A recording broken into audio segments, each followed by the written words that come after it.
Air Canada has been met with widespread criticism after paying $10 million in bonuses to executives, this while negotiating a federal bailout. Some developments to report on this, plus the Canadian labor force could be facing a looming shortage due to the pandemic.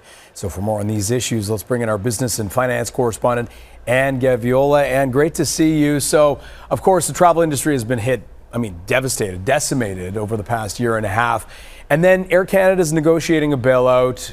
But, we find out that they're taking all this money or paying this money in bonuses. So obviously the optics are not good. But some developments to report on this. What's going on? That's right. There was a partial about face, if you will, Anthony. And yeah, you mentioned a lot of that context is so important. Before I get into kind of what the airline has said and what executives are going to be doing, this is a company that was losing billions. It had slashed more than half of its workforce and also taken hundreds of thousands in that wage subsidy from the federal government. It was also having its feet held to the fire in terms of issuing refunds to passengers who had flights that were canceled because of or during the pandemic. So what we know is that 10 million in bonuses that you and I can agree the optics not very good, and this was bonus money paid out as well as stock goodies.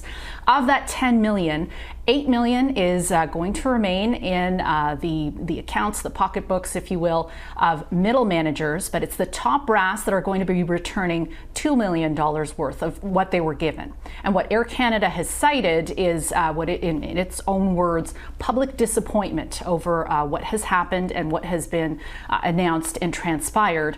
And we've heard from retired CEO Calin Rovinescu himself. He cites a lot of misunderstanding. From his own statement, he says there was considerable confusion, misinformation, and public disappointment. There's that term again, Anthony.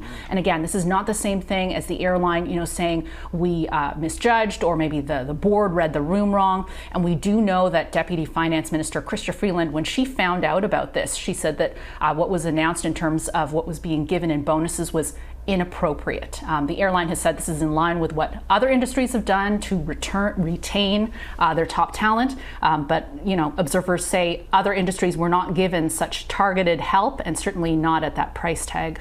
Yeah, no kidding. And when you look at the thousands of employees that have lost their jobs, not just with Air Canada, but in so many other industries. Now, speaking of, job loss, we get a snapshot of the labor force right now and the employment situation.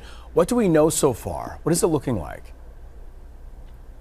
Well, the very latest info that we have is from Statistics Canada, and we know what transpired in May. A lot of part-time positions were lost, so 68,000 shed in May, and that comes after a really sharp drop in employment. Some 130,000 positions were shed in April.